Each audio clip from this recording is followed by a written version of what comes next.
Okay, Assalamualaikum semua. Selamat datang ke Gardenia Wellness Begin at Homes 2023. Okay, apa khabar semua yang menonton di Facebook, di rumah? Dah makan ke belum? Yang para tetamu kat sini dah makan ke belum? Dah macam lemah je dah. Kalau dah makan mesti dah. Okey, yang kepada yang menonton live boleh sediakan kuda-kuda sambil-sambil kita mendengar sembang santai, bolehlah makan-makan, okey?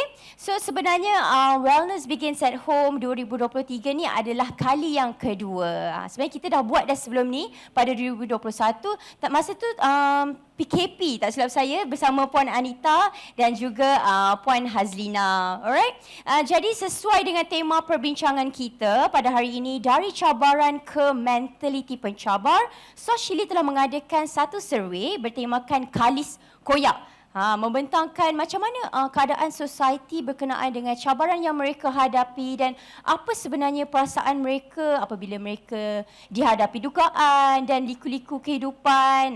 Jadi sebelum kita mulakan panel discussion kita, let's us all see the presentation of Kalis Koyak Survey sempena Gardenia Wellness Begins at Home 2023 dengan kita punya cantik molek berkebaya merah, Cik Nabiha. Silakan. Terima kasih Sari. Hai, Assalamualaikum semua. Saya Nabiha daripada SOS Chili.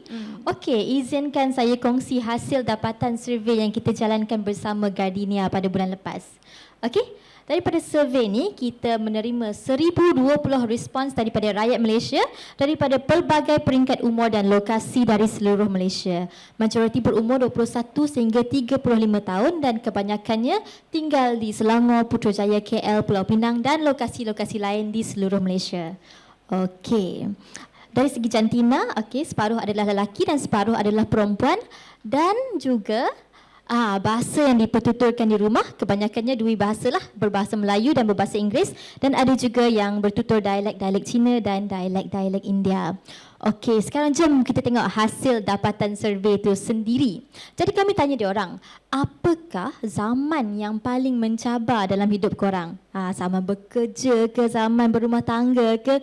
Dan bagi kebanyakan responden, 1 daripada 4 cakap zaman sekolah adalah zaman yang paling mencabar. Dan ini termasuk responden kita yang dah berkahwin dan beranak pinak. Zaman sekolah adalah nombor 1. Diikuti oleh zaman bekerja, zaman universiti, zaman menganggur, okay? Zaman berkahwin, zaman masa orang tersayang meninggal, zaman jadi ibu bapa, zaman kanak-kanak, zaman kerja pertama dan juga waktu mereka bercerai. Okey. Kami juga tanya, soalan ni maybe pelik sikit, kami tanya, zaman kanak-kanak korang ni gembira ke tak sebenarnya? Nanti saya akan ulaskan kenapa kami tanya soalan ni, tapi setakat ini 39% cakap zaman kanak-kanak diorang gembira, 15% cakap tak gembira dan selebihnya tak terkesan.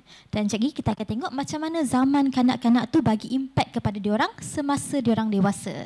Okey, sebelum tu kami juga tanya diorang apakah pengalaman paling pahit yang diorang alami dalam zaman mencabar diorang. Jadi kami dapat pelbagai jenis respon dan ini adalah top 5 answers yang dikongsi oleh semua rakyat Malaysia yang kami survey lah.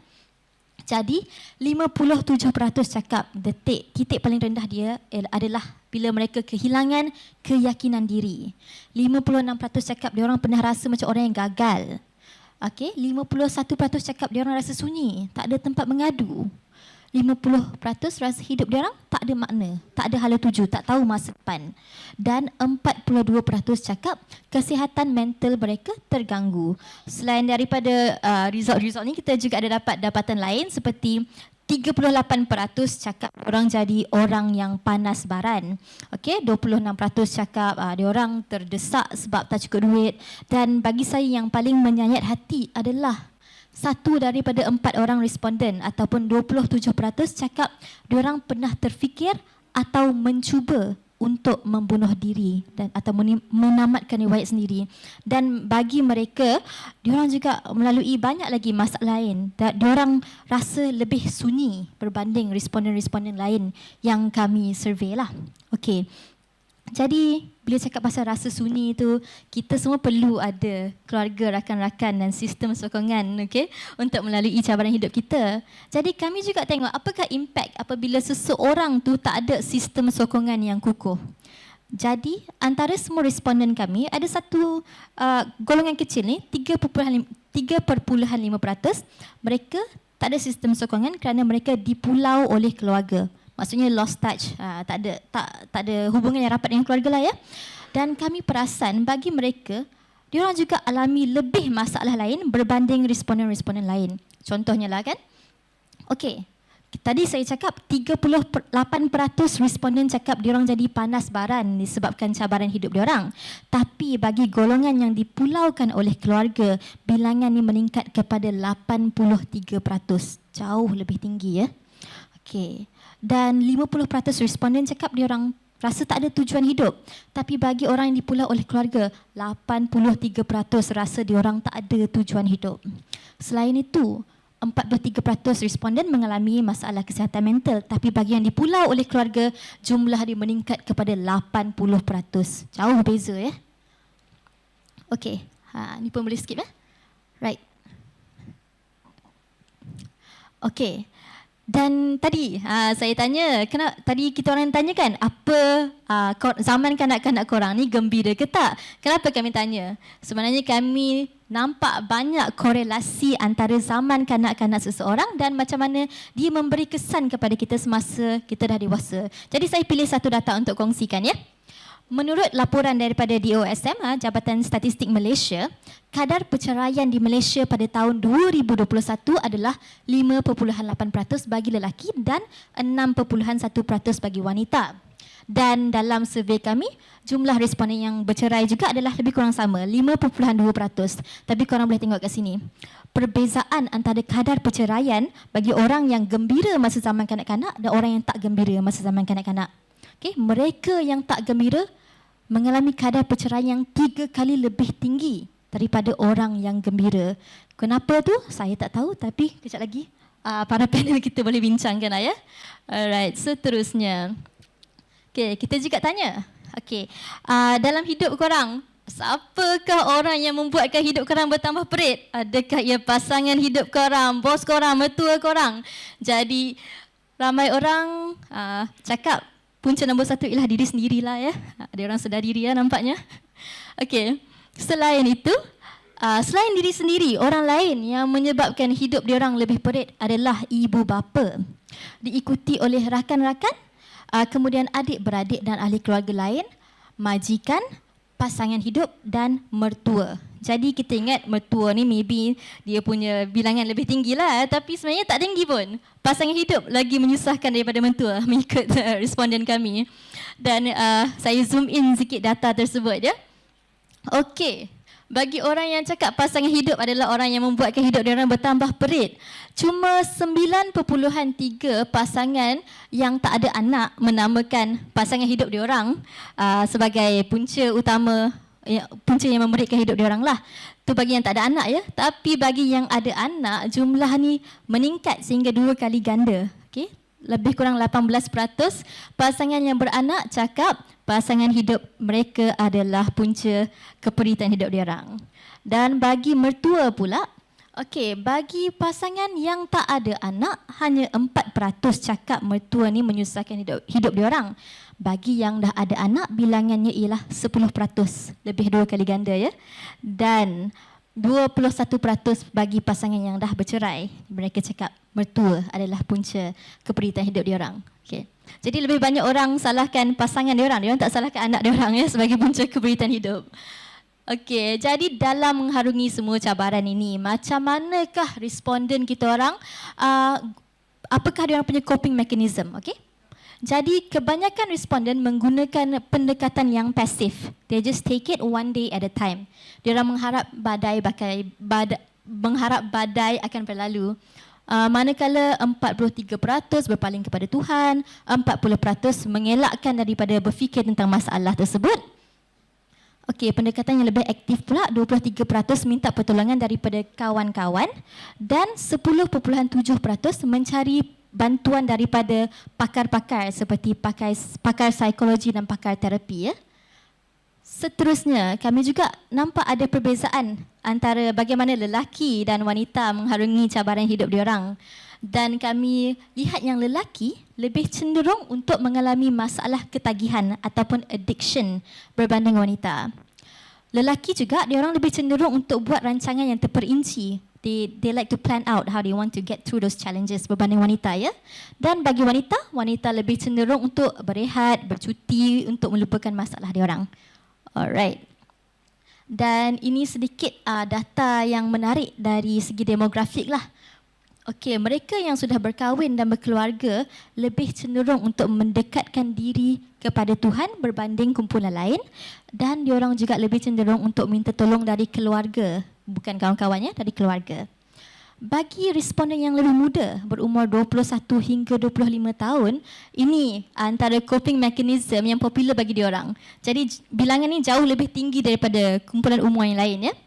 39% cope dengan makan berlebihan, 37% mengadu nasib kepada sesiapa yang sudi mendengar, dan bagi saya yang agak merunsingkanlah, 14% menggunakan self-harm, mencederakan diri sendiri sebagai coping mechanism. Dan ini adalah kumpulan yang paling tinggi memilih jawapan mencederakan diri sendiri sebagai coping mechanism diorang. Okey, jadi nak habis saya? Apabila ditanya sama ada respondents kami berjaya keluar dari zaman kegelapan mereka, 46% cakap Alhamdulillah, diorang dah keluar daripada zaman gelap tu. 2.7% gagal keluar daripada zaman tersebut, dan 51% majoriti cakap diorang masih berusaha, dan ini adalah satu usaha yang memerlukan jangka masa yang panjang lah. Okey, seterusnya impak media sosial. Jadi bila kita buka media sosial, scroll Facebook, Instagram, TikTok, apa perasaan kita bila kita tengok orang lain happy-happy je semua, kan? Okey, sebenarnya ramai responden kita orang, 32% cakap dia orang bahagia bila tengok orang lain bahagia, ya. 38% cakap okey je, hidup ni bukan untuk dibandingkan. Tapi 23% dia orang cakap dia orang rasa down dengan diri sendiri. Dia orang cakap dia orang rasa murung bila tengok orang lain bahagia di media sosial. Okey, terutamanya bagi orang yang berumur 26 hingga 30 tahun. Golongan umur saya lah tu. Kita orang dah habis zaman baru nak up, sekarang dah masuk zaman baru nak stabil, kan. Jadi tengok orang lain happy dekat social media, kita pembanding, kita tak ada benda ni. So rasa down dengan diri sendiri, ya. Dan selain itu, mereka yang pernah mengalami masalah kewangan, diorang paling cenderung untuk mengelakkan media sosial berbanding kumpulan-kumpulan lain. Okey. Jom kita tengok kesan jangka panjang cabaran hidup diorang terhadap responden kami. Jadi saya bahagikan antara kesan jangka panjang yang positif dan kesan jangka panjang yang negatif lah. Dari segi positif, ramai responden dapat perspektif baru dalam hidup. Okey. Ramai yang lebih bertolak ansur, terutamanya mereka yang dalam perhubungan, in a relationship. Okay, 21% makin erat dengan Tuhan, 14% dapat kerja yang mereka suka, dan 14% kini dalam hubungan yang lebih bahagia. Dari segi negatif pula, 40% cakap dia orang sekarang susah nak percaya dengan orang lain ataupun trust issues. Okay? 31.5% mengalami masalah anxiety, depression, PTSD dan lain-lain. 14% cakap diorang semakin gemuk, 10% cakap diorang hilang ingatan. Hilang ingatan ni maksudnya diorang mengalami satu trauma sampai diorang block memory tu, dah tak ingat dah sebab trauma tu telah memberi kesan kepada diorang. Dan 5.7% sedang mengalami masalah ketagihan.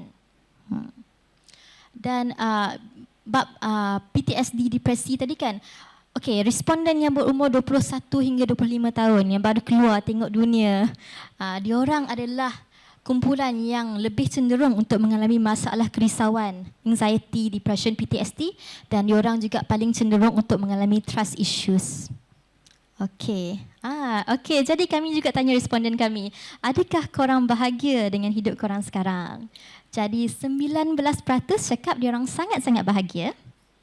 35% cakap diorang tak adalah bahagia sangat, tapi diorang berpuas hati dengan keadaan hidup sekarang. 40% masih berusaha mencari kebahagiaan. 5.7% cakap hidup diorang langsung tak bahagia. Dan siapakah orang yang paling bahagia? Kami dapati yang orang yang paling bahagia adalah warga emas serta mereka yang sudah berkeluarga. Alright. Okey, jadi itu saja dapatan survei yang saya nak kongsikan untuk hari ini. Jadi saya buat sedikit summary lah, recap ya. Okey, jadi dari survei kami dapati yang sistem unit keluarga, family unit dan support system ni adalah penting bagi setiap orang untuk menghadapi cabaran hidup sendiri. Kemudian, kesedaran terhadap kesihatan mental kami rasa semakin meningkat kerana ramai orang yang sedar yang diorang pernah mengalami masalah atau gangguan dalam kesihatan mental mereka. Okey, seterusnya, setiap individu ada cara tersendiri untuk untuk get through the tough challenge in life lah. Kemudian media sosial mampu menjadi pencetus tekanan dan akhir sekali mencapai kebahagiaan ini bukanlah satu proses yang pendek. Jadi ia perlukan masa yang panjang untuk capai kebahagiaan tersebut. Okey, setakat itu dari saya. Kembali kepada Sari. Alright, thank you so much kepada Cik Nabiha. Sebenarnya apa yang penonton di sini ataupun penonton di rumah rasa lepas tengok survey sini? Korang rasa tak macam Sari rasa? Sebenarnya mental health ni adalah satu benda yang kita tak nampak tapi it's very serious. Even daripada survey tadi pun, 1 daripada 4 respondents rasa nak bunuh diri. Jadi kita sebenarnya tak tahu, mungkin rakan kita sekeliling rasa macam tu dan sebagainya. So that's why lah Gardenia KL membuat inisiatif Wellness Begins at Home untuk mendekati komuniti dan mengetahui dan memahami macam mana sebenarnya, apa sebenarnya keadaan Malaysia ni sebenarnya. Ialah daripada PKP, kita tak boleh keluar selama 2 tahun kan. Dan lepas tu kita pula nak kena masuk balik dengan kerja. So, Wellness Begin at Home ni adalah salah satu inisiatif untuk membantu semua golongan masyarakat untuk adapt to themselves and become stronger. Okay, baik kepada para panel, rasanya kita sudah bersedia untuk ke depan. Okay, tepuklah sikit untuk panel kita. Alright. Okay, baik. Thank you so much untuk everyone's here and to penonton live juga. Nama saya Sari Abdullah dan sekali lagi selamat datang ke sesi Sembang Santai Gardenia Wellness Begin at Home 2023. Okey, terima kasih kepada semua. Program ini memberi peluang untuk kita berkongsi dan mengetahui sebersedikit tentang perbincangan yang bertemakan dari cabaran ke mentaliti pencabar. Okey, sesuai dengan topik kita pada hari ini, Gardenia KL telah membawa panel-panel yang cukup hebat dan mempunyai mentaliti yang sebagai seorang pejuang. Nampak pun dah wow. Alright, di sebelah saya adalah Puan Hazlina, Pengurus Besar Hal Ehwal Korporat dan Perhubungan Awam Gardenia KL. Selamat datang Puan. Terima kasih. Assalamualaikum kepada semua. Waalaikumsalam. Sungguh lembut suara Puan Hazlina. Dan Datuk Azizul Hasni Awang, siapa tak kenal, our pocket rocket man, jago berbasikal trek negara. Terima kasih. Terima kasih semua bersama-sama dengan kami pada hari ini. Yes, and then kita ada Puan Anita, Presiden Persatuan Kesedaran dan Sokongan Penyakit Mental MIASA. Selamat datang Puan. Terima kasih. Assalamualaikum semua. Dan di sana kita ada Puan Zuraini, pengasas WNI Art, landasan kolektif seni buat seniman dan seniwati kurang upaya. Assalamualaikum. Jadi lepas ni penonton yang hadirin di sekalian boleh tengok kita punya WNI Art design dekat belakang sana tu. Very Silakan. silakan. Dia dah. Ni dah. Artis kami seorang pun ada Izzati. Yes, kita ada Izzati di sini. One of the WNI artists, right? Dan founder WNI. Give it applause to her.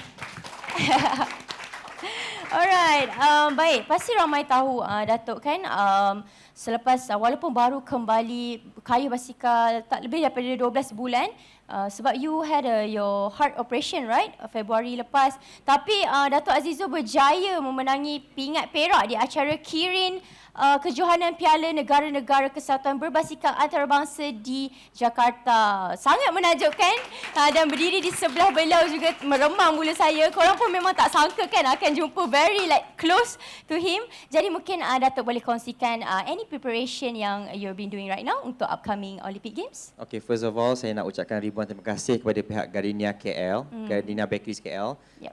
Puan Hazlinah kerana menjemput saya untuk bersama dengan panel-panel yang hebat pada hari ini.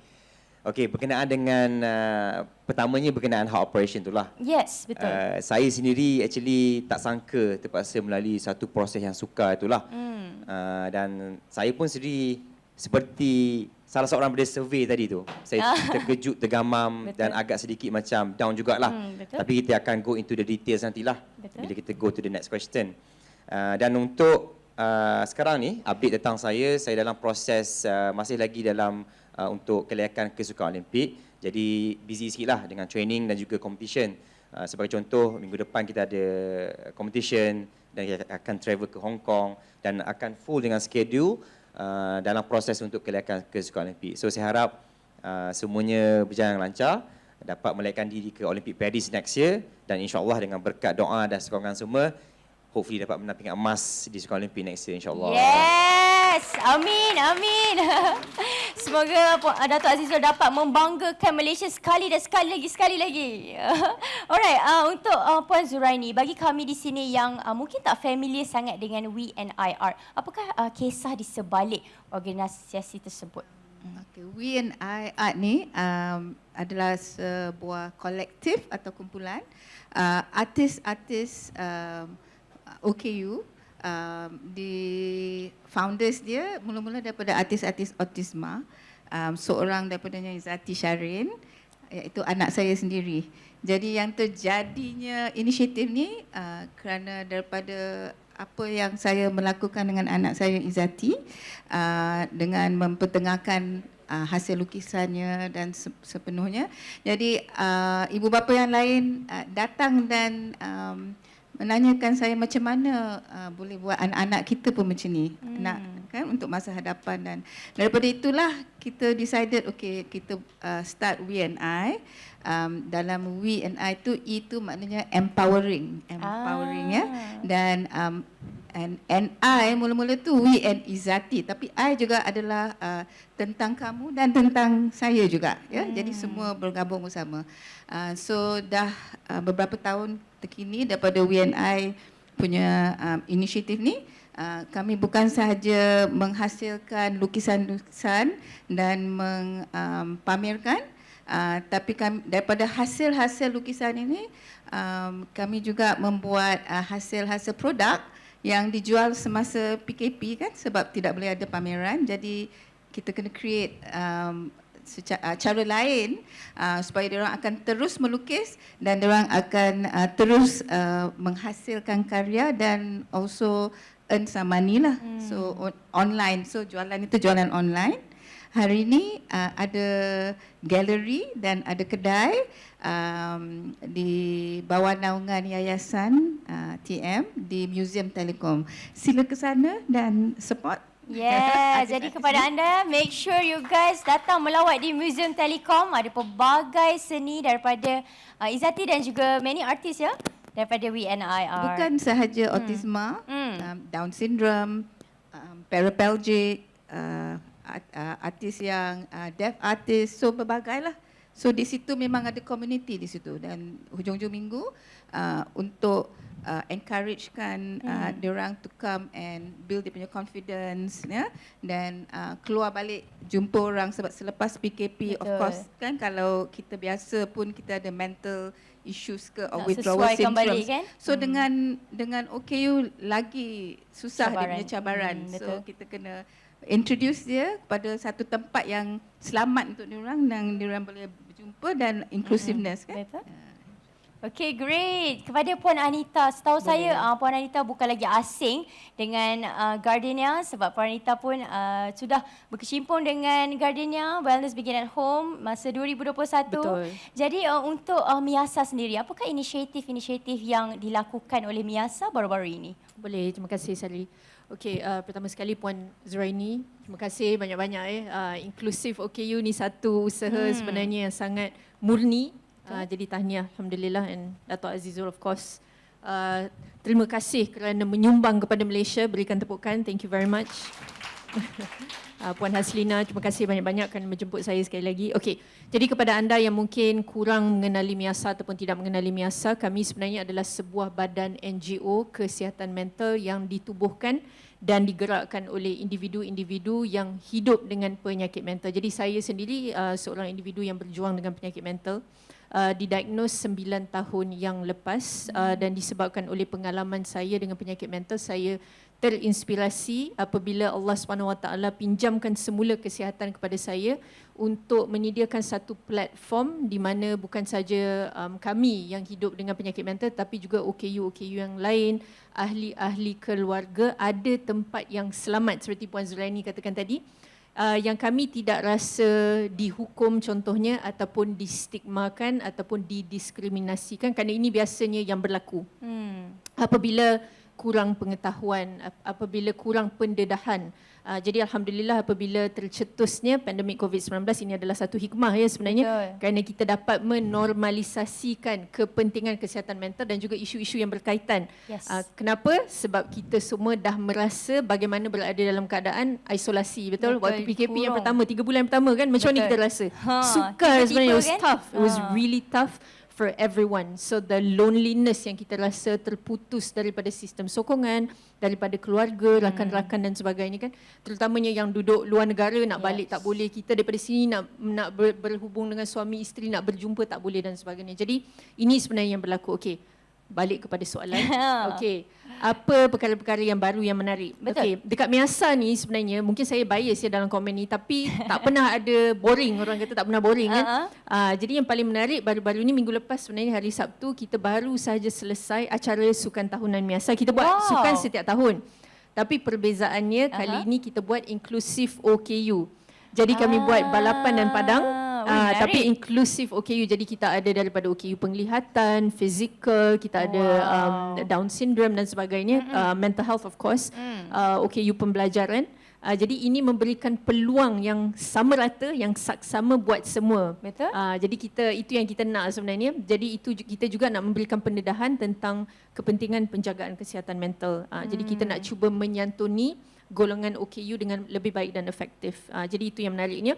Dan kemudian nak dijadikan cerita pula, hari Ahad ni kami akan melancarkan cawangan terbaru Miasa di Terengganu. Wow, Jadi doakan. Baik buat orang-orang Terengganu yang sedang menonton. Betul. Miasa Jadi- will come to you. Yes, we will come to you insyaAllah. Kami cuba untuk menyantuni warga Terengganu juga khususnya Pantai Timur insyaAllah.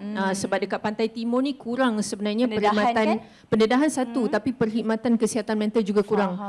Jadi itu dua perkara yang berlaku dalam masa yang terdekat ni. InsyaAllah.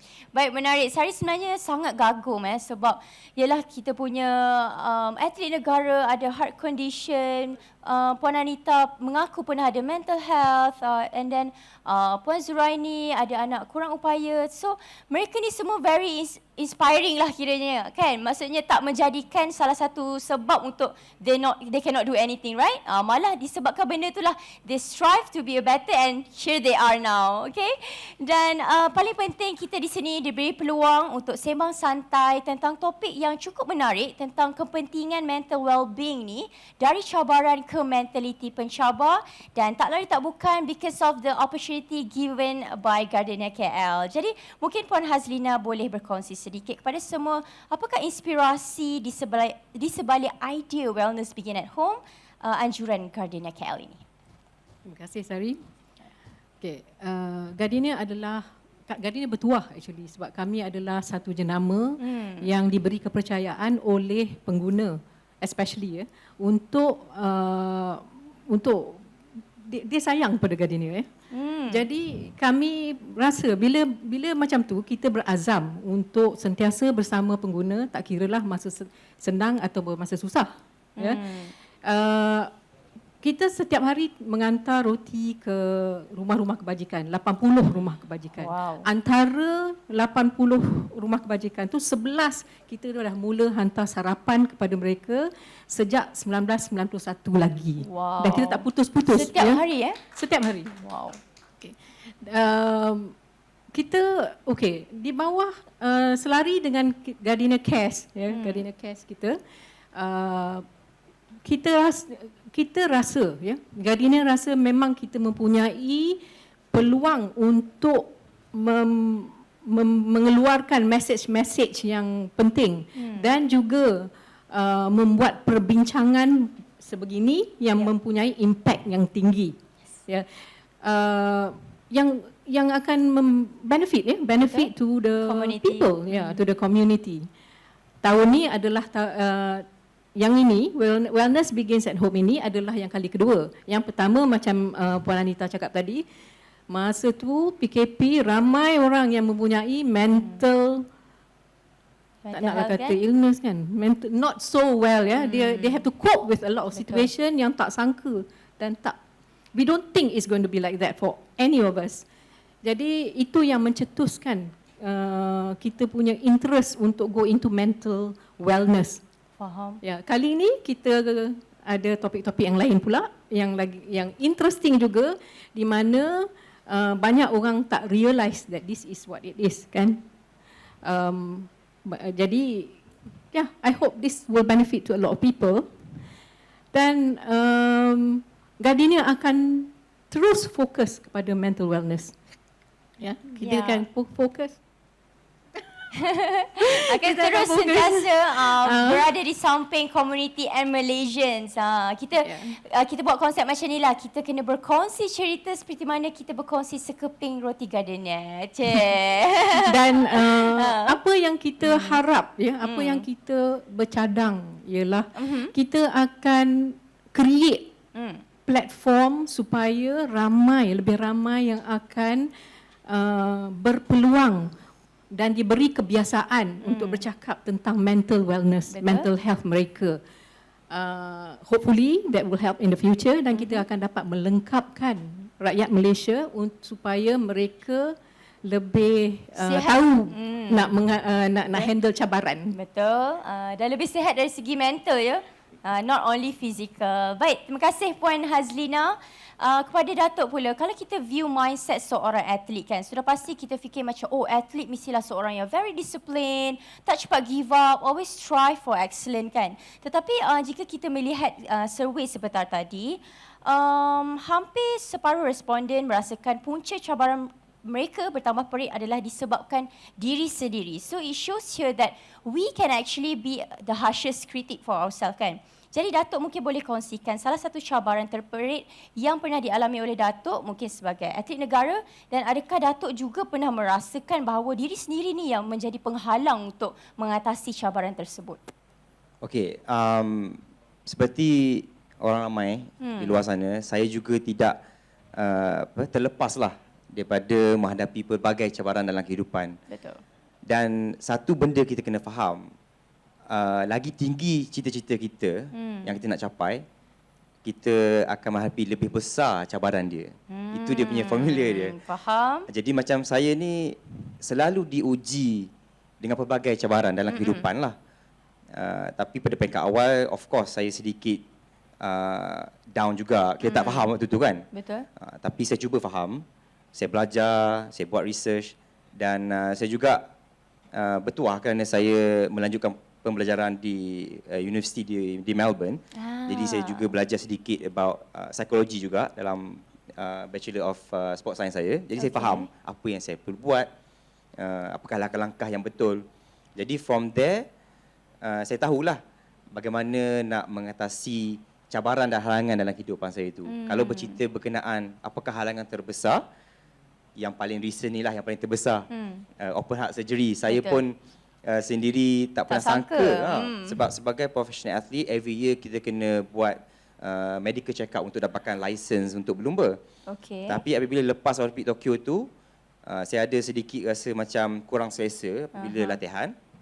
Dan kita pergi buat test lah. Dan doktor sendiri pun tak percaya yang saya ada masalah jantung. Jadi mereka ask baru to repeat. Oh. So mereka pun macam ask repeat the test because Okay. impossible ada Yeah. heart condition because you compete at the Olympic at the betul, highest back level. to back. Back to back. Ah. And then after kita did the second test, memang betul ada that heart condition which is congenital heart problem, which is dari lahir lah. Jadi saya terpaksa melalui proses pembedahan dan sebagainya lah. Bukan satu proses yang mudah. Kalau saya boleh kongsikan, memang time tu memang saya at the lowest, at the bottom of my life. Dan saya bertuah kerana saya ada wife, anak-anak, isteri saya, keluarga mak saya semua yang memberikan sokongan dan doa. Dan juga tim saya lah, coach, my teammate semua. Kalau ikutkan saya, memanglah orang ingat Azizul Hasina Awang, atlet negara, menang pingat Olimpik. Bulletproof kan, kental kan. Kental, jiwa kental, disiplin, kuat dan sebagainya. Yes, tapi sebagai manusia biasa kita juga Tak lari kan? Tak lari, kita juga ada kelemahan kita. Betul. Waktu tu saya memang sangat down, tapi saya bersyukur ada support system ni. Dan saya juga mengambil inisiatif untuk meminta bantuan. Saya bercakap, saya minta bantuan dengan pihak yang sepatutnya dan from there alhamdulillah saya take one step at a time dan saya berada di mana saya berada sekarang lah. Alhamdulillah, syukur. So berdasarkan kisah Dato' Azizul, it shows here that actually everyone need a process, betul tak? Untuk ke mana kita ada sekarang ni, semua orang memerlukan proses kan? Betul. Proses dan juga kita jangan malu untuk meminta bantuan. Pertolongan, yes. Banyak daripada kita terutamanya tadi bila bercakap soal seorang lelaki kan. Seorang Yeah. lelaki kebanyakan lebih suka untuk memendam Betul. masalah ke. Jadi kadang-kadang mereka ada ego ataupun malu untuk Betul. speak out.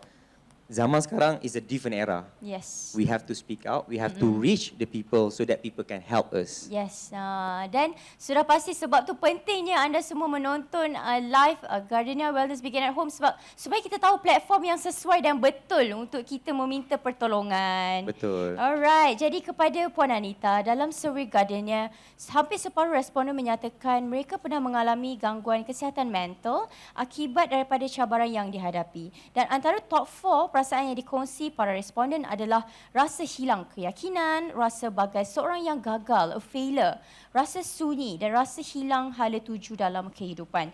Jadi dalam pengalaman Puan Anita dan semasa engagement Miasa sendiri, mestilah pelbagai sesi konsultasi, kaunseling, kumpulan sokongan, terapi dan sebagainya. Adakah perasaan ini normal ataupun bilakah keadaan kita sebagai orang biasa ni yang macam kita rasa macam I think actually I need a therapy.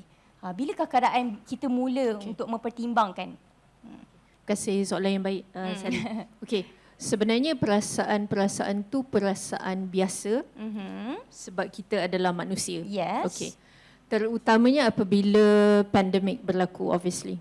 Okey, jadi bila kita dalam satu keadaan yang tidak menentu, kalau kita masih ingat waktu tahun pertama berlakunya pandemik COVID-19, kita semua tak tahu berapa lama, how long will this pandemic, how long will we be in this pandemic. Jadi uncertainties tu yang menyebabkan dia exacerbate mental health issues ni. Jadi kita rasa lebih sunyi, kita rasa terputus kan, kita tak dapat menghubungi keluarga, tak dapat jumpa dengan orang, tak dapat nak melakukan perkara-perkara yang dapat membantu kita. Contohnya kalau suka berbasikal, tak boleh pergi berbasikal contohnya. Jadi macam mana nak channel ni stres ni? Ke mana nak pergi sebenarnya? Nak basikal tak boleh. Betul. Jadi ini yang berlaku. Okay. So these are normal emotions. Ini adalah emosi yang biasa. Okay. Jadi soalan yang penting adalah bila emosi ini bukan lagi normal. Okey.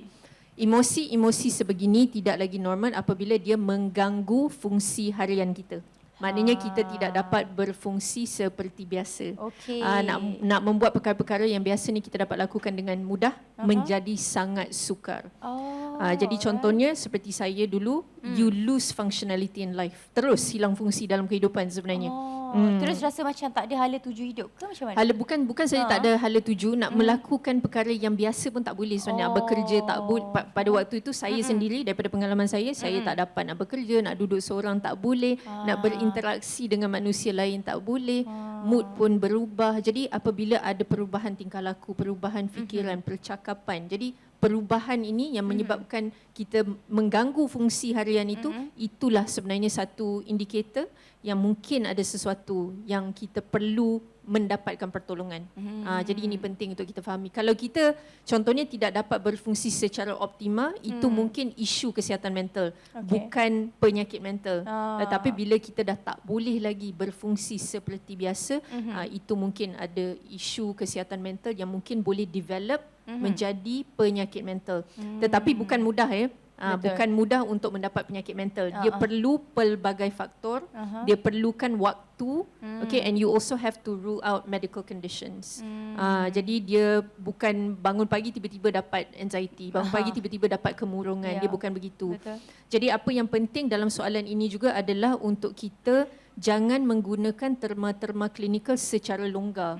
Kadang-kadang kan wanita Takut saya sikit anxiety. stigma betul. Betul. Takutnya wanita saya tak dapat tiket bas, saya depressed lah. Depressed, betul. Puan Zuraini Murung terus. murung terus. Dekat office susun buku, ikut warna, ikut tinggi rendah ni mesti ADHD. OCD, bukan OCD. OCD, ya. Kan betul kan? Betul. Jadi ini sebenarnya penting agar apabila orang lain datang, contoh Dato' Azizu datang wanita, saya rasa saya ada OCD contohnya, kita tak rasa macam alah tak ada apa-apa. Supaya kita faham bahawa OCD is something that is serious and it needs intervention. Perlukan intervensi sebenarnya. Jadi ini penting. So these are some things that we need to think about and jangan mudah menghukum, jangan mudah menggunakan terma klinikal secara longgar. Jangan mengambil kesempatan lah kiranya dengan terma-terma yang ada ni. So Betul. that kita tak nak sesiapa yang memang betul-betul ada left out. Betul. Sebab kan kadang-kadang benda ni dah biasa sangat digunakan. Jadi apabila datang seorang yang I rasa I depressed lah. Macam depressed lah. Kenapa? Kita anggap tak ada apa-apa. Betul. Penyakit mental adalah penyakit yang sangat sukar tuan-tuan dan puan-puan. Yes. It is Banyak lagi awareness needed ni. betul. Ya, rasanya kali ketiga boleh kita bincang kejap lagi. Betul. Yeah, it can be very debilitating if you don't get the help that you very much need and require. Jadi Yup. ini penting. Ya, terima kasih. Terima kasih Sama-sama. kepada Puan Anita. Very good input. Kepada Puan Zuraini, tersenyum je daripada tadi. Alright, Puan Zuraini. Dalam survey kita mendapati responden yang berkeluarga ni lebih cenderung apabila mereka ada masalah, diorang lebih cenderung berpaling kepada Tuhan dan juga meminta pertolongan daripada keluarga. So it shows here that how important unit keluarga ni. Jadi apakah kepentingan keluarga buat Puan Zuraini secara peribadi dalam membantu mengharungi cabaran dan terutamanya sebagai seorang ibu tunggal?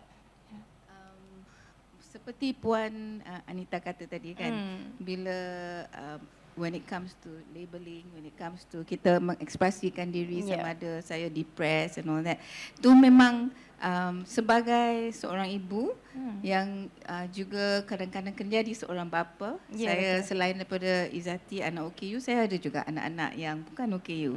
So dalam pandemik tu saya memang perasan kan, each of them ada different ways of coping kan. And as some may know or not know, being an autistic also there is an issue of mental abilities. So ada orang yang tak faham, dia kata this is beyond autistic. It's already a mental. Tapi there's no such thing sebab under autism is also mental issues. And then you have to know then kita sebagai keluarga, kita kena observe, kita kena get to know them, kita kena tahu perlu ke tak perlu ke medication up to a certain point sebab it's a fine balance. Betul. If I over medicate her, bolehkah dia function, you know, and do her daily routines? Can she even paint? Can she even try to communicate? So tu is a fine balance kan. And with the others pula, when of course during that time yang tak boleh pergi classes, yang tak boleh you know, do their regular part time, like just to do Grab ke apa ke, and all those kind of things is an issue. Cannot meet their friends. So that makes them also start to second guess themselves. You know, what's wrong with me? You know, why is this not right? Why am I not able to do this? I'm already this age. Yalah, pandemic tak pandemic, for those at that age masa tu kan, if everything has to stop, everything has to stop lah kan. So things have to start a bit later on.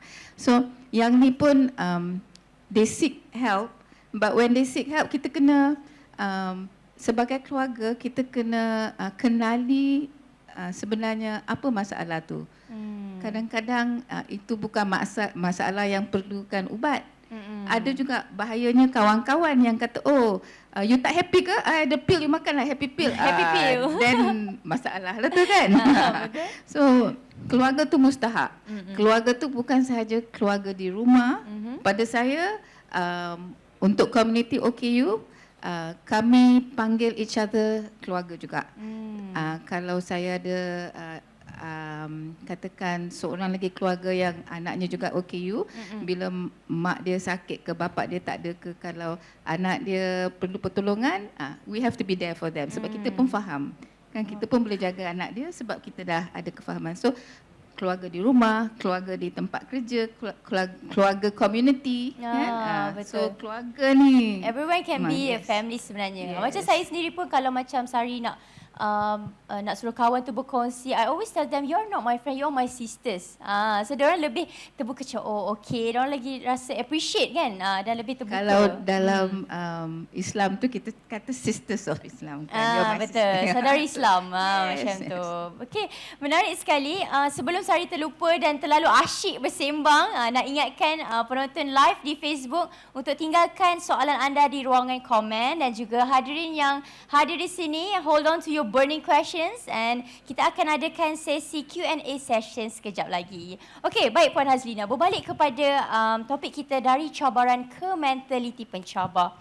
Puan Hazlina mungkin boleh berkongsi apakah harapan dan mesej sebenarnya Gardenia KL ingin membawa kepada para penonton, terutamanya Malaysians, dengan pembawaan perspektif dari panel yang begitu diverse from their walks of life. Yeah. Okay, mempunyai panelists yang from walks of life is very important. Sebabnya, okay, contoh Datuk Azizul. Datuk Azizul siapa tak kenal kita kat Malaysia semua kenal. Tapi he is the athlete yang menjadi kebanggaan rakyat Malaysia. Dia mempunyai semangat kental, seorang bapa dan melalui banyak cabaran. Betul. So apa yang dia kongsikan adalah penting. Ya. Dari perspektif advokasi mental health pula, Puan Anita will be able to help us a lot. Yes. Ya. Dan kalau dia apa yang dikongsi sekarang tak mencukupi, kita boleh contact dia. So we know who to contact from here. Ya. Dan Puan Zuraini, I think you have already you have a lot to share with us. Dan Puan Zuraini juga adalah sebagai perspektif of seorang ibu yang mempunyai anak OKU dan kita anak biasa yang normal pun banyak hal kan.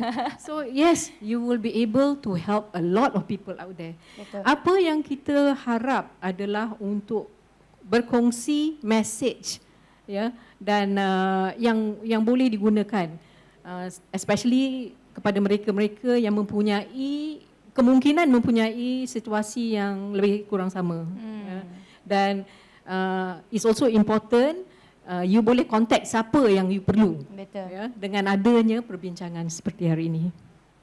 Alright, baik. Jadi Gardenia KL memang memberi platform yang betul dan yang tepat kepada semua Malaysian untuk memerlukan bantuan. Jadi jangan rasa macam Gardenia ni hanya sekeping roti ke kan, sebab we are more than that. Okey.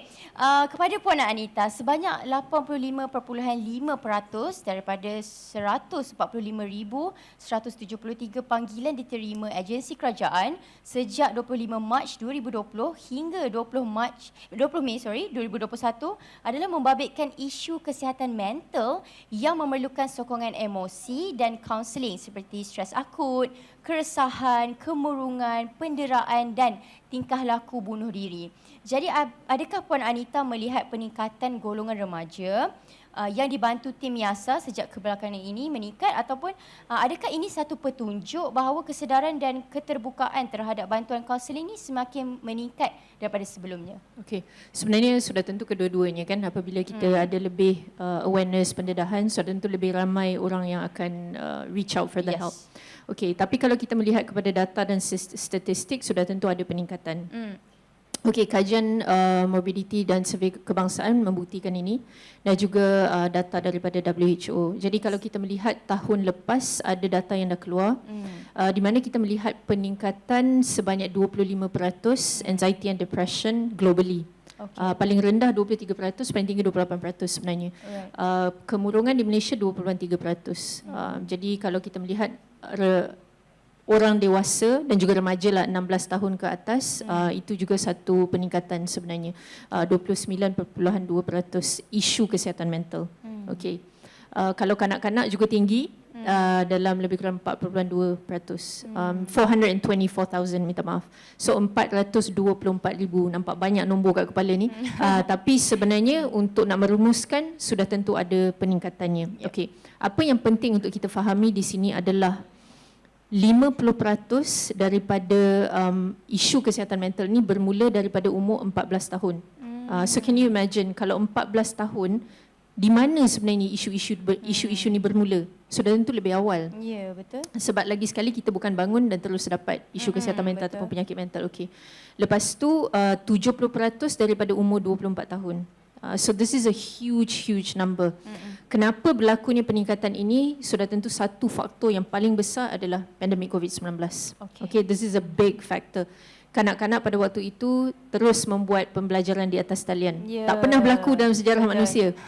Itu pertama. Keduanya terputus daripada sistem sokongan iaitu kawan-kawan sendiri which can equate to grief. Ini banyak orang tak faham dan tak tahu sebenarnya. Betul. Because kita lah Sari lah sebagai contoh anak muda kan, apabila tak dapat nak berhubung dengan Stress rakan-rakan. kan? Macam mana nak belajar? How do you do group work? Betul. Nak Memang tanya soalan dekat rakan menjadi sukar. Very challenging. Macam Yes. sebelum ni contohlah kalau kita remaja kan, okey jom jumpa kat kafe, kat college ke kan. Sekarang nak contact pun kalau tak available, Betul. kita kena bertarung sendiri kan. Betul. Dan pada waktu itu juga sebab COVID, walaupun kita nak keluar, kita jadi takut juga. Jadi pelbagai cabaran. Jadi sudah tentu peningkatan itu berlaku. Faktor-faktor risiko meningkat, faktor-faktor penyumbang banyak yang hadir. Jadi kita nampak rates of suicide dan juga percubaan bunuh diri dan juga suicidal thoughts juga meningkat. Dan ini sebenarnya selari sepanjang sejarah manusia. Apabila pandemik berlaku, apabila epidemik berlaku, apabila war, famine, hunger berlaku, semuanya akan meningkat sebenarnya. Cuma the irony of the whole thing is apabila pandemik COVID-19 berlaku, kita tidak bersedia. Kita punya health system Persiapan kita overburden. kurang. Persiapan tidak bersedia. Jadi this is one huge lesson that we must take away from the pandemic.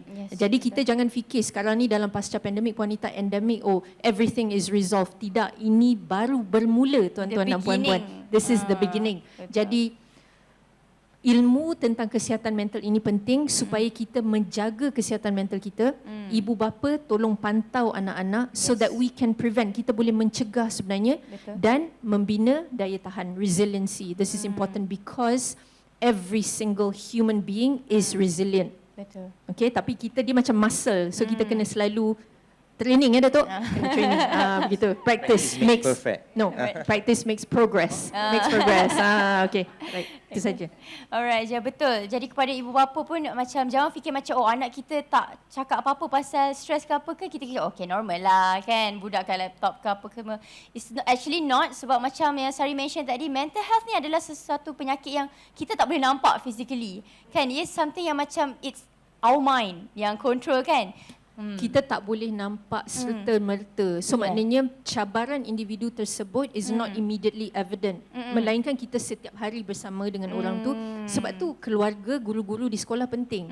Kan, supaya kalau kita nampak ada perubahan them tingkah daily, laku, kan? because you see them daily, ada perubahan tingkah laku, perubahan percakapan, mula isolasi, perubahan mood. Betul. Jadi kalau kita nampak, do something about it. Yes. Talk about it. Ini penting. Bullying sering berlaku di sekolah. Betul. Kita buat tak tahu. Ini penting. Yeah. Bullying has a long lasting effect. Yes. Okay, buat yang membuli dan buat yang dibuli. Dibuli. Yes. Okay.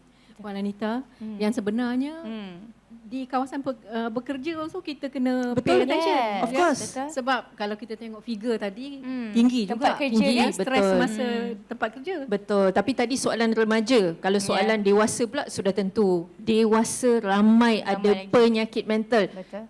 Takutnya satu hari individu yang ada penyakit mental lebih ramai daripada individu yang normal yang sebenarnya. sihat. We are seeing this pattern sebenarnya. Oh, really? Yes. Okay. Jadi sebab tu saya kata tadi ini baru permulaan. Yes. Jadi belajar sistem sokongan tadi kita dah nampak daripada survey. Okey, sistem sokongan adalah faktor pelindung yang sangat penting. Okey, it's a very important protective factor.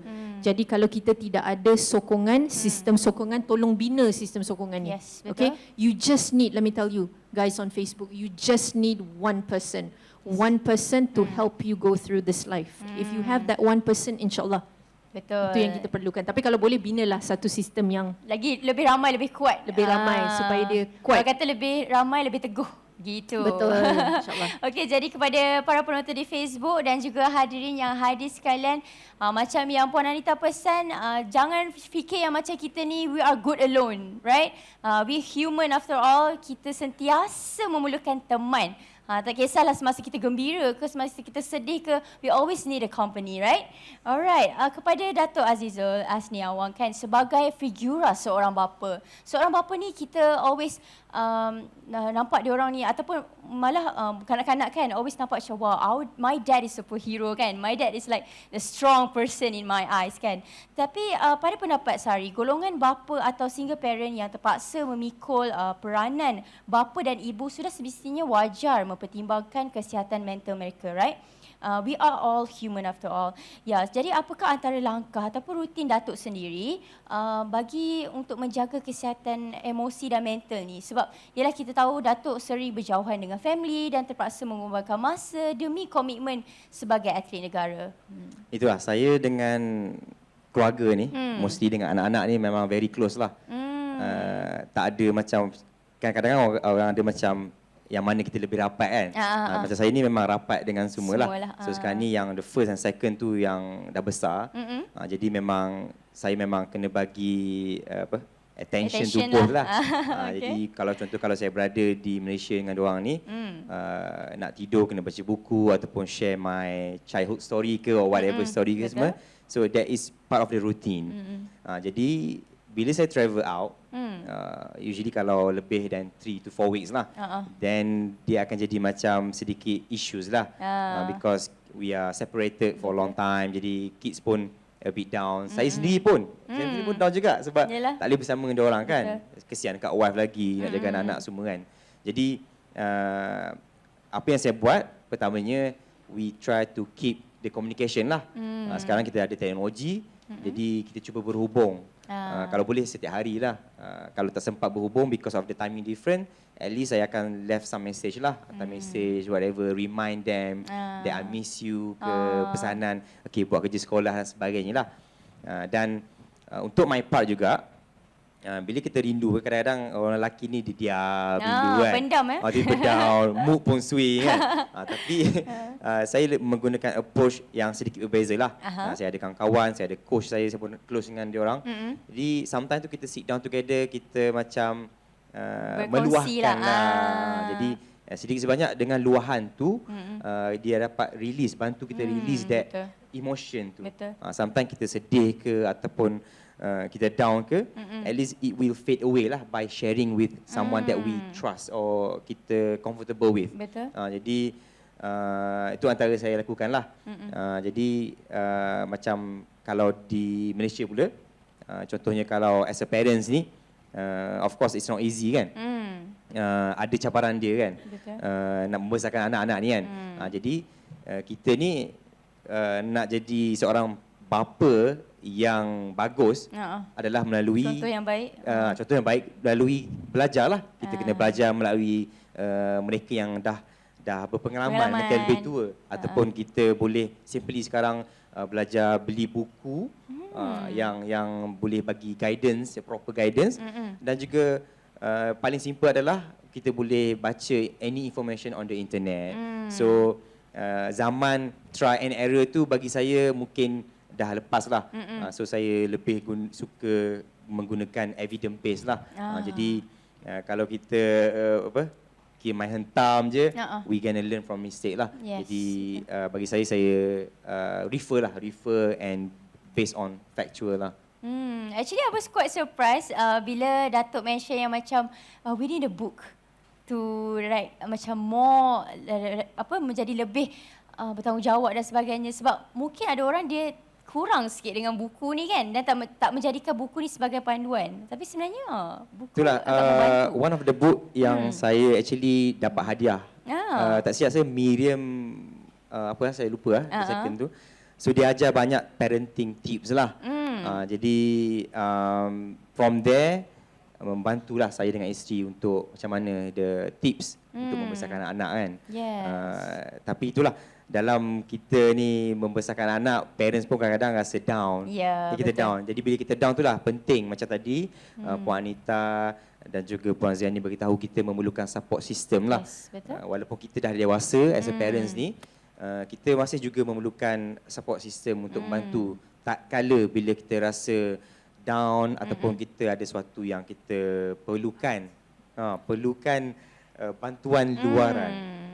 Okay, baik. Oh my God, so many good things yang boleh di-share. Jadi kepada anda semua, jangan lupa boleh lagi share link Gardenia Bakeries KL dekat kawan-kawan so that kita boleh teruskan dengan kita punya diskusi dan berbincang so many interesting topic regarding about mental health. Alright, Puan Zuraini, sebagai seorang yang berperkasa seniman dan seniwati OKU serta menganjur pelbagai aktiviti berasaskan seni buat komuniti awam. Apakah pendapat Puan Zuraini berkaitan seni ni sebagai salah satu platform untuk menyokong perkongsian mental, emosi dan mental? Sememangnya sekarang especially menjadi satu trend boleh dikatakan, di mana ada banyak workshop bukan sahaja untuk OKU tapi untuk orang ramai, untuk unstress atau just for they call it art therapy healing. Art therapy healing.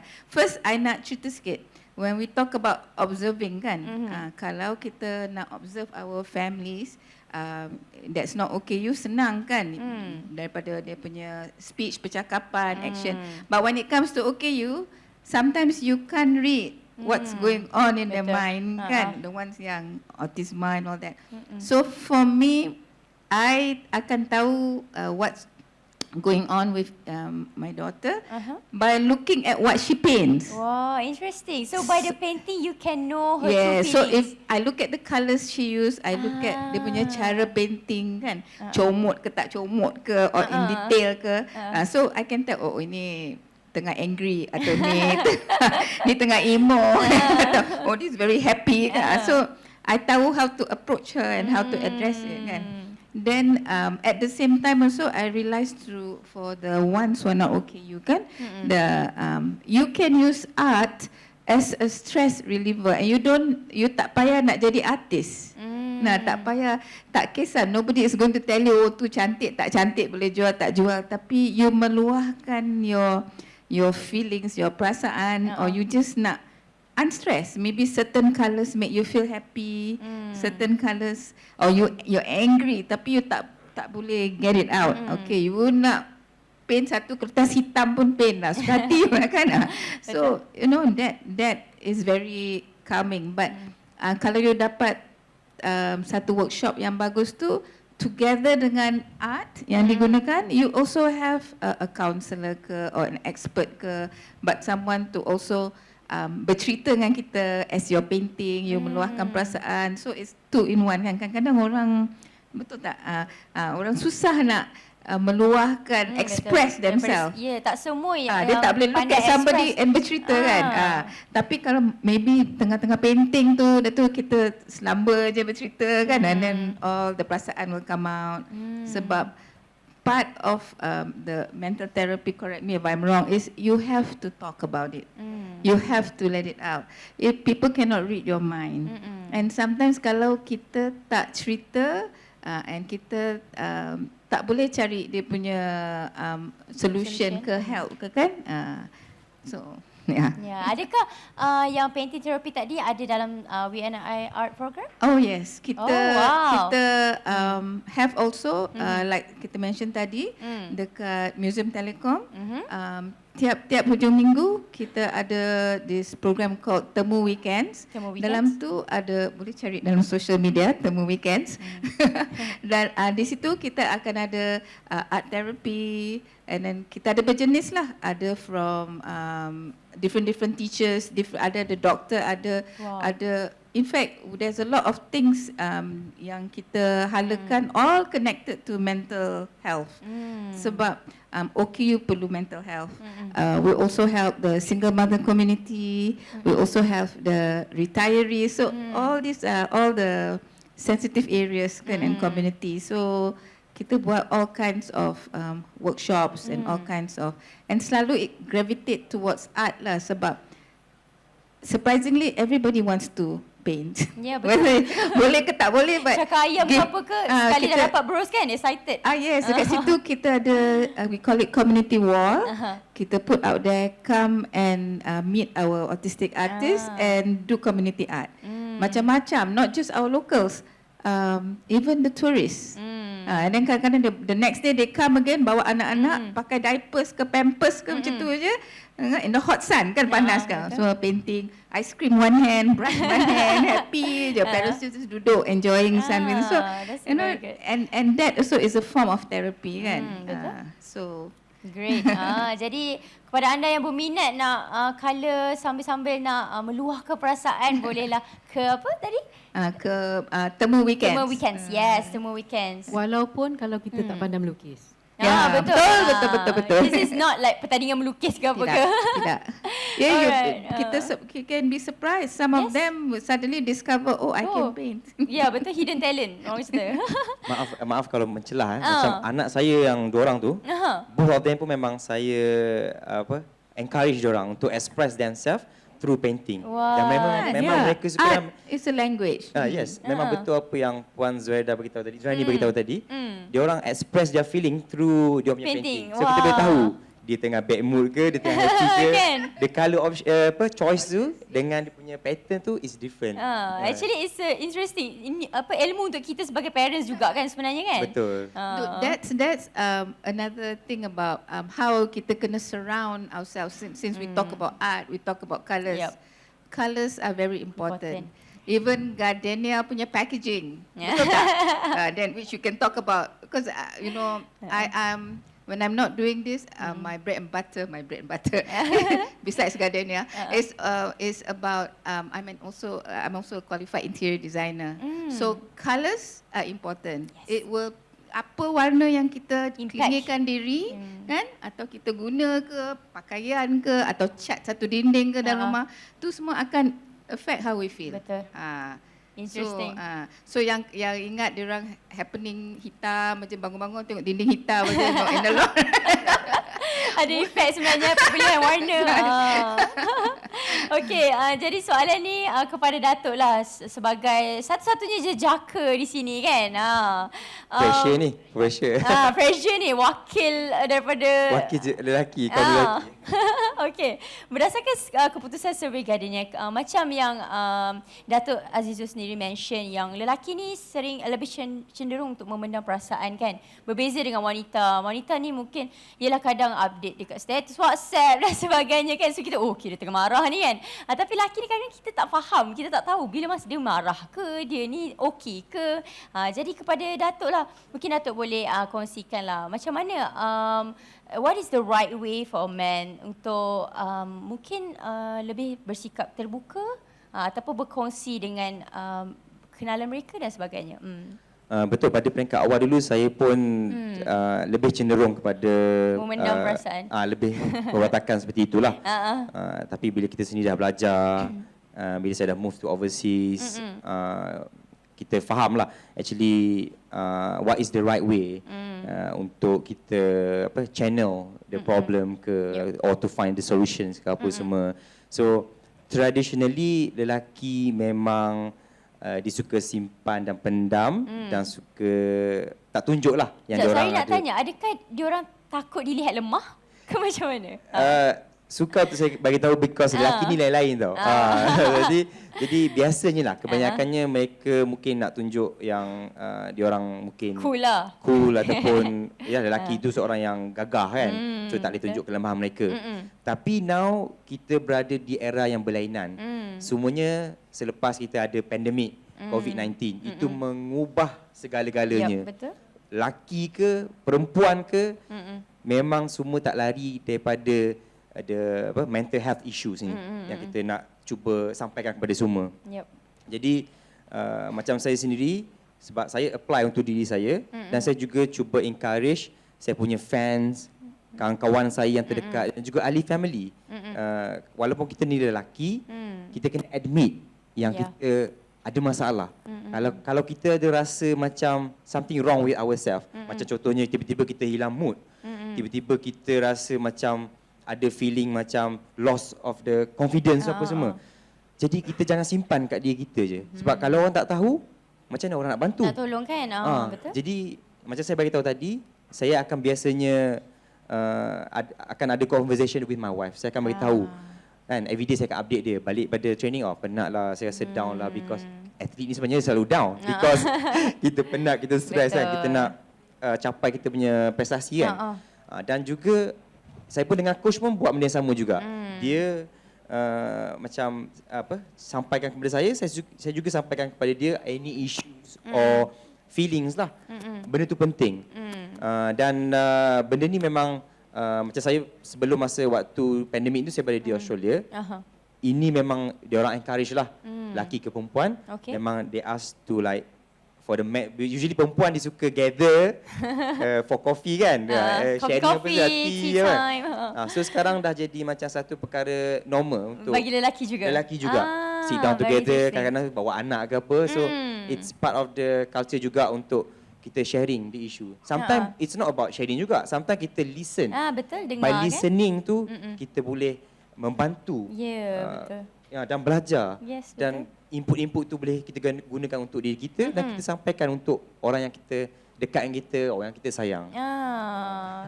So, kepada para lelaki yang di rumah ataupun para hadirin kat sini, jangan lupa untuk have a coffee session.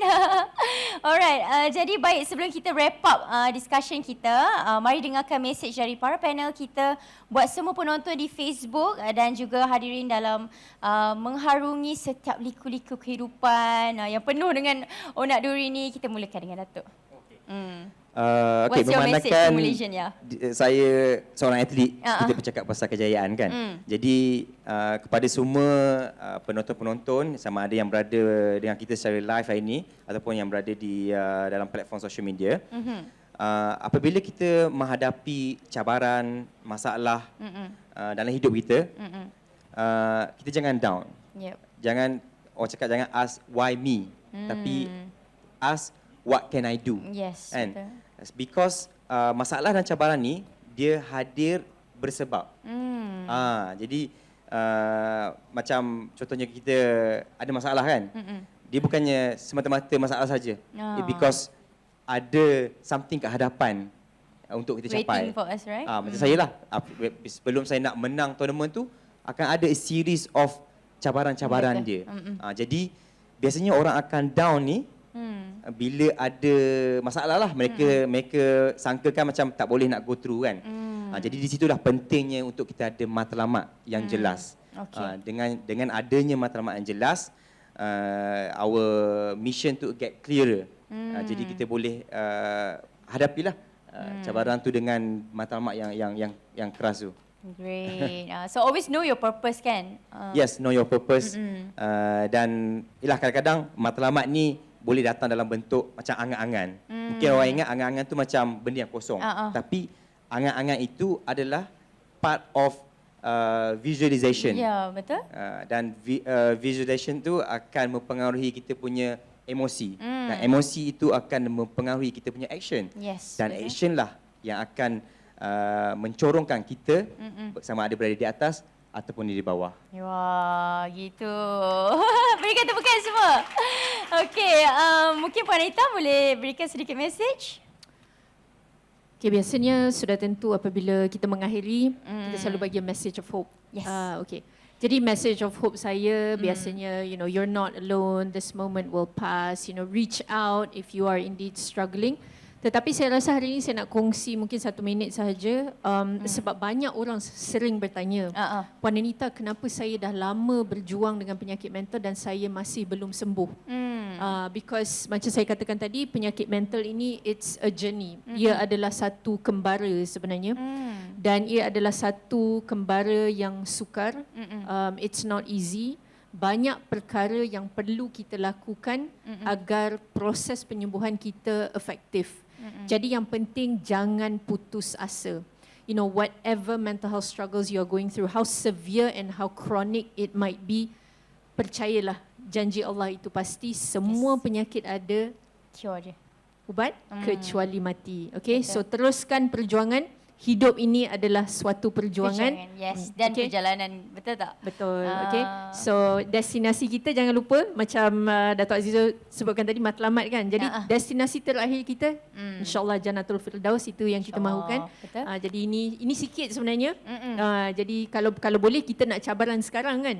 Betul. Kita nak kesusahan itu sekarang dan Susah kemudian dulu, susah senang-senang dulu, kemudian. senang kemudian insyaAllah. Okay. Jadi saya cuma nak katakan don't give up, and this too will pass insyaAllah. Yes, don't give up everyone. Alright, Puan Suraini. Saya rasa apa yang saya nak beritahu pun semua telah dikeluarkan dan dikeluarkan dan ya apa, it's okay, dah cover semua. Cuma saya nak just point out mungkin sometimes apa yang kita cerita ni sebab kita dah melalui banyak dan kita tengah sharing all the positiveness. Tapi it's okay for you to not be so strong. Kan? Bukan doesn't mean kita tengok program macam ni ke, kita share, we do this sharing and then lepas you tengok ni, okay, now I have to be like that. And then bila you tak jadi, you feel disappointed. No, it's okay. You can fall down as many times, you can climb up as many times, but as long as you keep going, kan? And then kita can always take time out. I mean, kan, like you say, I'm always laughing and I've got so many things. she always But happy. I'm not ashamed to admit when I want my time out, I take my time out. Because if I don't take my time out, then I will not be able to move forward, kan? Semua umur memerlukan your own time, kan? Yes, yes. Sebab I also take care of my mother who has dementia.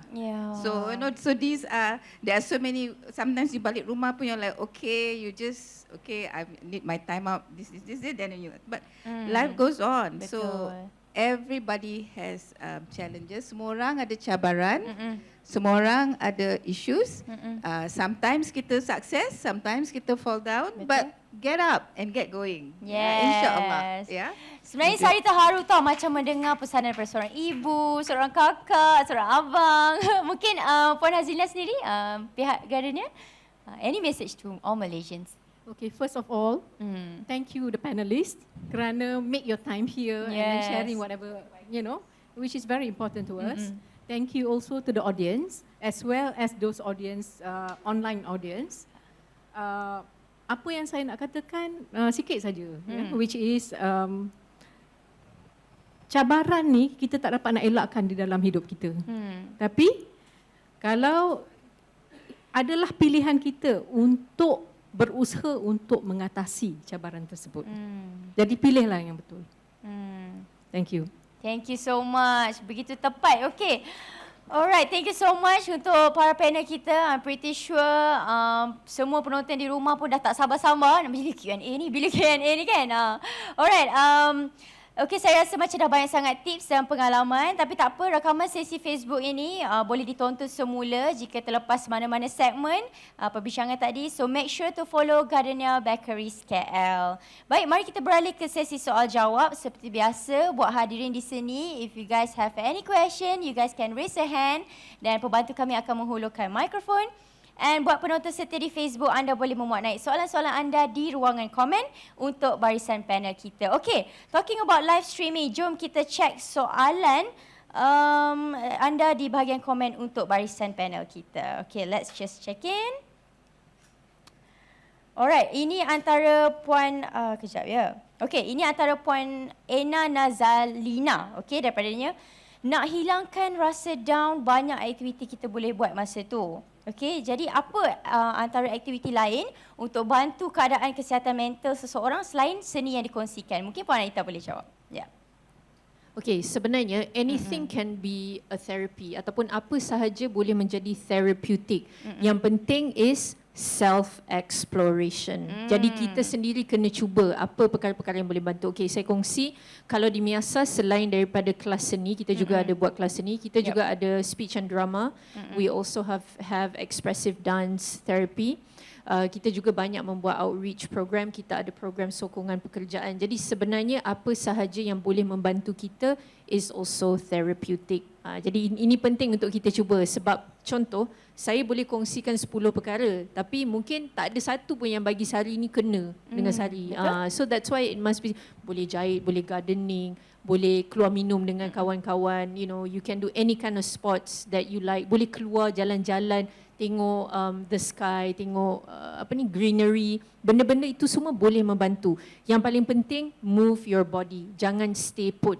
Apabila kita berasa tertekan, apabila berasa ada anxiety contohnya, move your body, bergerak, jangan duduk setempat. Ini penting, okay? Sebab kalau tak nanti daripada kita fikir sesuatu yang negatif ataupun you feel very overwhelmed ataupun stressful dan sebagainya, it will actually make it worse. So you have to do something, talk to someone. Talking to someone is actually very, very helpful. Kadang-kadang kita rasa wanita saya ni dalam keadaan yang sangat teruk, tapi sebenarnya bukan semua orang perlukan intervensi klinikal. Kalau kita dapat bercakap, meluahkan dengan seseorang individu yang kita percayai, tetapi that has our back. Bukanlah bila kita cakap, cerita kat semua orang tu satu, tapi menambah beruk, memang beruk sebenarnya. Menambah burukkan keadaan kita sebenarnya. Jadi we need that validation. So choose the person that you want to share your story with. Ini penting. Tapi luahkan, jangan simpan. Bila Datuk Azizu tadi ceritakan, dia kata sebagai lelaki kita suka simpan dan sebagainya. Dulu pun Datuk begitu. Tapi sebenarnya saya rasa tak. Masa Datuk menang Olimpik hari itu pun Datuk menangis. Jadi kita tahu you are a very expressive person. Tapi ini adalah contoh sebenarnya. We need men to understand you don't have to man up. Boys do cry and you can cry. It is okay. We have to normalize it. Sebab kalau tak, lelaki selalu rasa macam diorang tak boleh nak meluahkan, diorang tak boleh nak berkongsi. Itu yang talian befrienders 24 jam 7 hari seminggu tu penuh. Sebab para lelaki tunggu sampai dah hujung, sampai dah ada suicidal tendencies, baru you reach out. So don't do this for the men. It is okay. Okay, kita manusia. There is going to be a point in our life that we need help. Yes, Okay? betul. Jadi pentingnya talk to someone that you trust. Okay. Untuk Puan Zuraini mungkin ada aktiviti yang boleh dikongsikan ke?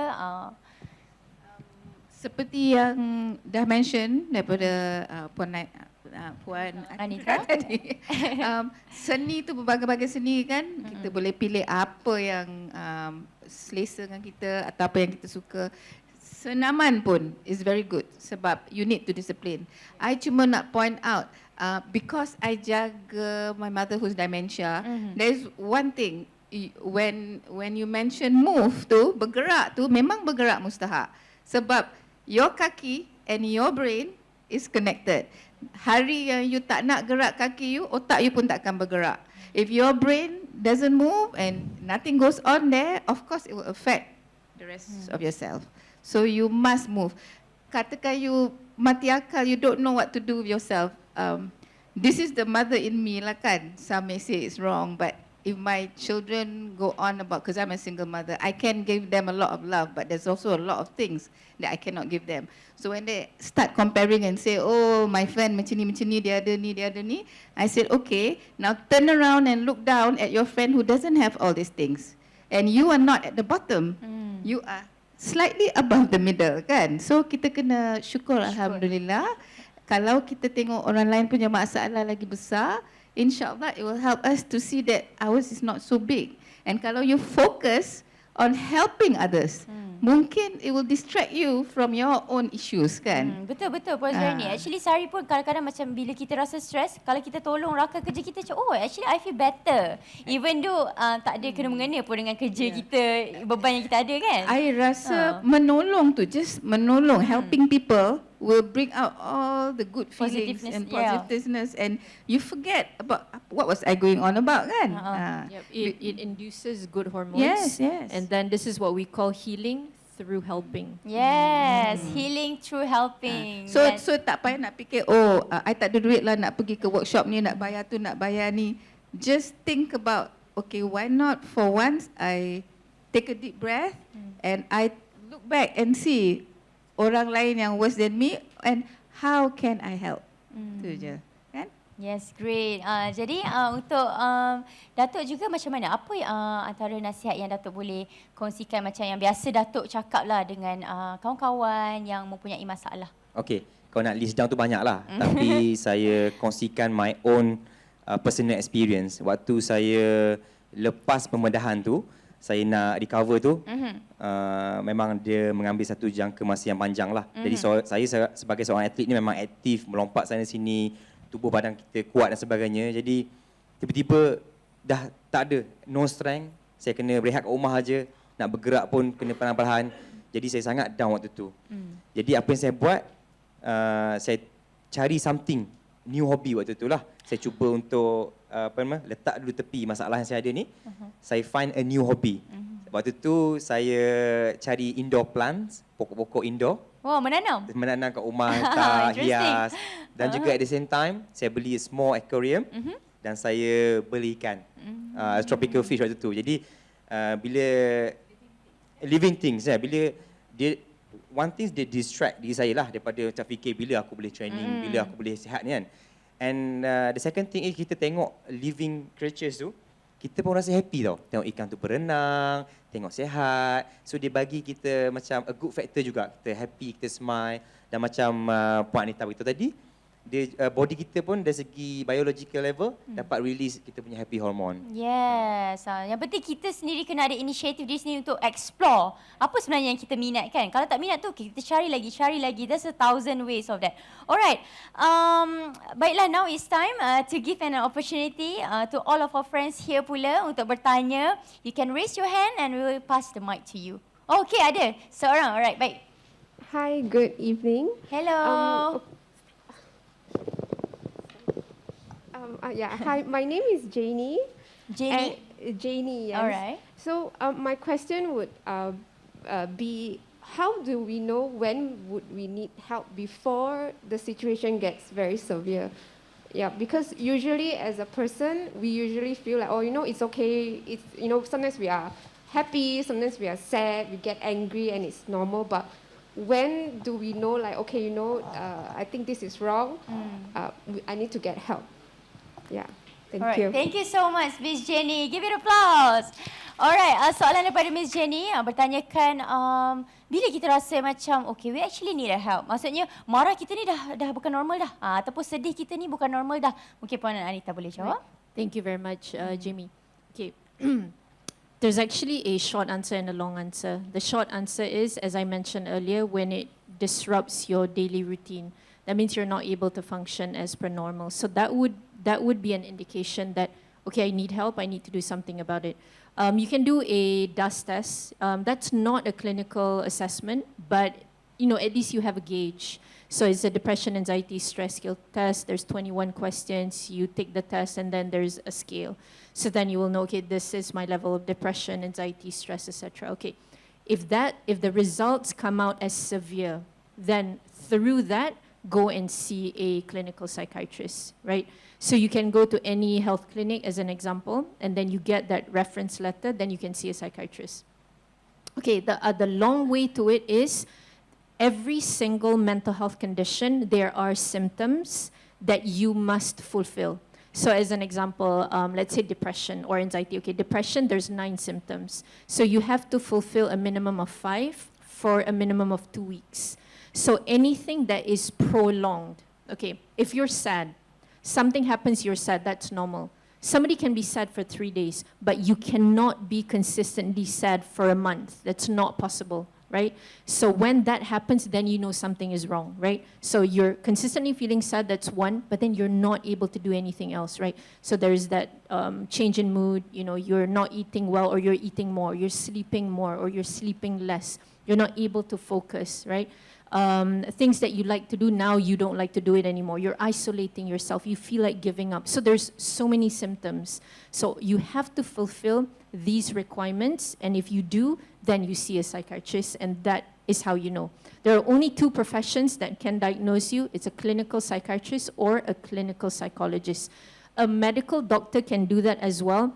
But in Malaysia, we're not big on that yet because they then have to go through a certain training, but legally they can as well, okay? So you can walk into any health clinic, you can walk into any private GP as an example. So I hope that helps. Okay, thank you.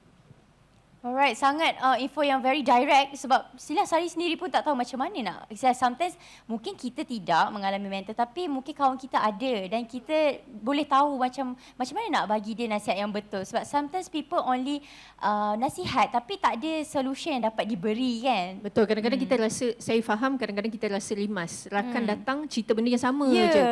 Tapi itulah dia, daripada situ kita tahu sebenarnya something is not right. So kalau kita tahu bagaimana ataupun tempat-tempat untuk nak channel, macam itulah kita boleh bantu. Kalau kita tak mengenali MIASA, kita tak tahu ada Malaysian Mental Health Association, kita tak tahu ada NGO-NGO, kita tak tahu sebenarnya boleh pergi ke klinik, susah. Tapi kalau kita tahu, kita mempunyai ilmu, daripada situ kita boleh bantu kawan. Kalau tak, kita sendiri pun rasa helpless sebenarnya. Yes, betul. Padahal kawan tu dah berkongsi sebab dia nak bantuan sebenarnya. Kita nak tolong. Kita nak tolong tapi kita pula rasa helpless sebab kita tak ada ilmu. Jadi knowledge is transformative. Jadi kita Yes. perlu ada ilmu. Ini penting. It's for everyone. Ilmu ni everyone, untuk of everyone. course. Betul, Betul. tak? Okey. Kita ada lagi satu soalan untuk daripada kita punya para hadirin. Hi, good evening. My name is Angie. Hello, Angie. My question is directly to our athletes. Okay. So because I also competing like at the amateur level. So my problem is like if I have like personal downtime, when I talk to my coach and they don't understand what my situation is, how do you deal with that? You know, you have a challenge of getting people understand it. Yeah, I think it's a common situation sometimes when you try to speak to your coach and probably the coach doesn't get what you try to reach him or information that you try to share with him. I guess if in that case, you try to talk to someone else. And then like for Earth, for example, like when I try to explain something to my coach, if I have some issue with training or with my physical situations or my emotions, if my coach, he doesn't understand what I try to point out or try to, for him to understand, then I will try to find third person and then we sit down together. And it's very common in our team because what we apply in our team, one of the important, top important is communication. We always try to communicate to each other because without a good communication, we cannot achieve our performance. So in your situations, I hope for you try to get into effective communication with a coach or try to find someone else, sit down together. It doesn't need to be very serious communications. Sit down, have a coffee, and have more like leisure talk with him. So I guess from there, then it will open up more, try to understand more your situations.